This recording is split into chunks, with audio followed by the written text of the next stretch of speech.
glass of craft beer, we can do this. Yeah. What's good, y'all? This is C Certified Brewhead, and welcome to another edition of Beer Mail here on BAOS. This evening, I have some fantastic beer just in time for National Beer Day today, April 7th. All the way from Braintree, Vermont, from our good mates, Uncle Mike, and the team, of course, at Bent Hill. I was there, Tiff and I went down in, I don't know, like a month or so ago, and picked up a bunch of beer. These are 4 of the dark beers, and I figured it would make sense to do, of the beers that I got. I did a couple 1-minute beer reviews, which you might have seen already, and then these ones are all the darker ones from that batch. So we have the Cherry Graham Cracker Ale, we have their Basic Porter, we have their, this is interesting, this is a Juniper Berry Chaga Mushroom Imperial Black IPA, and Morning Chores Coffee Stout. So interesting mix of beers, as always, from Uncle Mike. He is an eclectic brewer. So Mike makes some of the most incredible and weirdest beers I've ever had. The weirdest one probably is the beet beer, which like I was not into that at all because I hate beets. He did a pickle one. I forgot what it's called, like Pickle Time or some shit like that. And he said it's not bad, like, because I hate pickles too, as a lot of people like to give me shit on social media about. But I love it. I love the innovation. It's what I think it's all about. So this little bad boy right here, this is actually a brown ale with cherries and graham crackers. And I think he essentially upped the volume in this last batch. It's 8%. Such cool can artwork too, right? Look at that shit. It's great. Graham crackers in space. Looks kind of like lots of sediment, which I love. Mike's beers are always very sedimenty and yeasty. I think it's lit. It smells like dark malt and cherries, so I don't know, mate. Get in ya. Great. It's weird, but I like it. It's like a thick, rich, like chocolatey cherry juice, if that makes sense.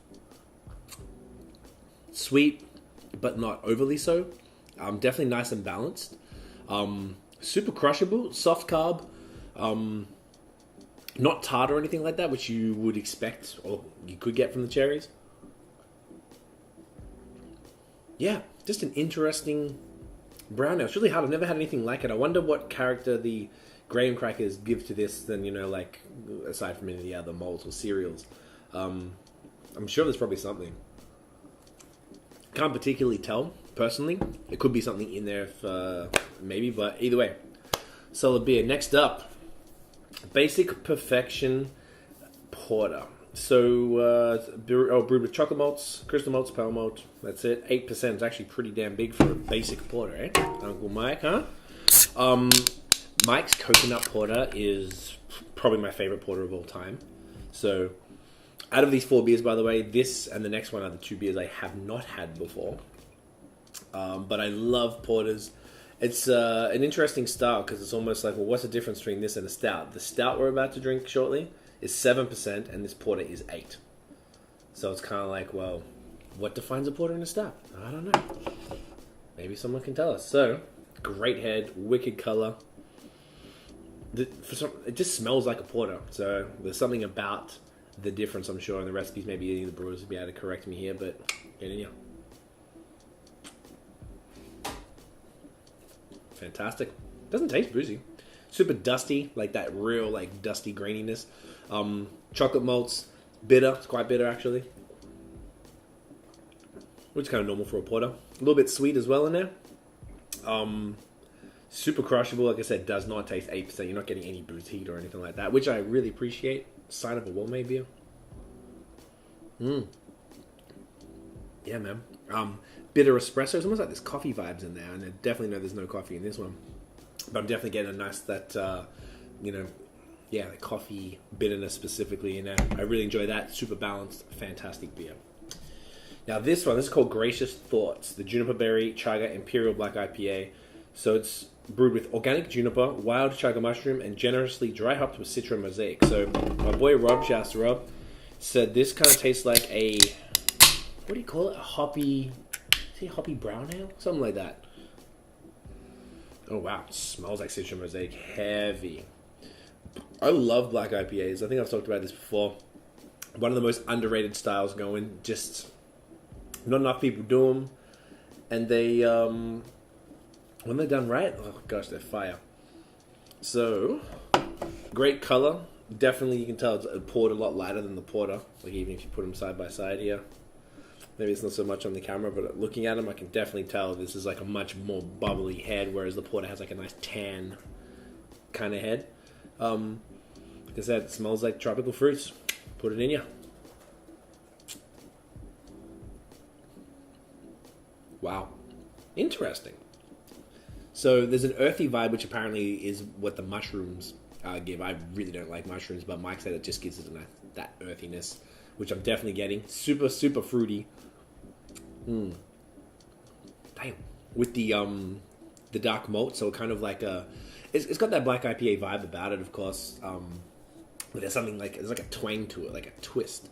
So it's got that like fruitiness mixed with the roastiness, which is typical of the style. And then the juniper... Oh yeah, juniper berries. I'm not getting a ton of that. I think it kind of mixing in with the earthiness though. Juniper, of course, if you're not familiar, it's in gin, one of the main ingredients in gin, and like usually you can tell if there's juniper in something, like you know about it. I think it's in the back end. And this is 8% as well, by the way. Feels boozier. Doesn't taste a bit. Something about it you feel there's a kick to this. Yeah, this is so interesting. It's kind of like mellowing as you drink. I think that the flavors that kind of like really stick out, they'll kind of chill out and you'll be able to crush that pretty well. I like that. I love interesting beers. That to me is fantastic. All right, last one. This is Morning Chores, a chocolate coffee stout at 7%. Now, this beer might came up to Montreal sometime in February, I think, and like early Feb. And I linked him with a bunch of brewers out here, which was a lot of fun. Got to all hang out. And I sent him to Jewellery so he could check out the brewery. I figured if he's going to come to Montreal, it was his first time, he needs to go to the OGs. So Mike went there, and they were, what it's like when traveling, drinking a lot, it gets a little intense. So he got a taster of Péché Mortel, and he loved it. So this is his ode to Péché, which is arguably the greatest coffee stout in Canada, which is 9.5%. This is the 7% version. He actually is doing a beer called Double Morning Chores, I think, which is the double version. I think it's probably sitting at 9 or 10. So this is 7. Head dissipated really quick. Smells like coffee. Get in here. Woof. Yeah, it's so weird. 7%, and this is as rich and as thick as something that's like 9 or 10, without that like overwhelming booze kick that kind of like makes you only do small sips. Like you could probably chug this pretty quick. Really chocolatey, sweet and silky, really silky. We have some. The coffee is pretty present. I don't know how much he dumped in. I think it was also from a local roaster as well, which kept the VT. Yeah, it's just tasty, man. I had this a little while ago because he kept saying, "What do you think? What do you think?" Because this is his favorite beer right now. He's really excited, so it's perfect for the weather. I mean, it's warming up a bit, but still cold. So yeah, man, this is fantastic. I saw the other day on Instagram that he was brewing it again, so it should be available. Most of these beers might be kicking around, particularly something like the Porter.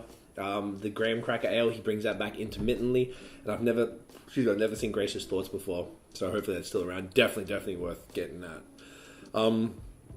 Fire beers as always, for real. Bent Hill is probably my favorite brewery in Vermont. Just so consistent, so interesting all the time, and maybe it's hit or miss for your palate, but the point is that he's trying these crazy things that are just like not many people are doing, and I really respect that. So check that out, guys. So thank you so much for watching. If you enjoyed the video, mate, boom, smash that thumbs up, hit subscribe below, did the wrong way.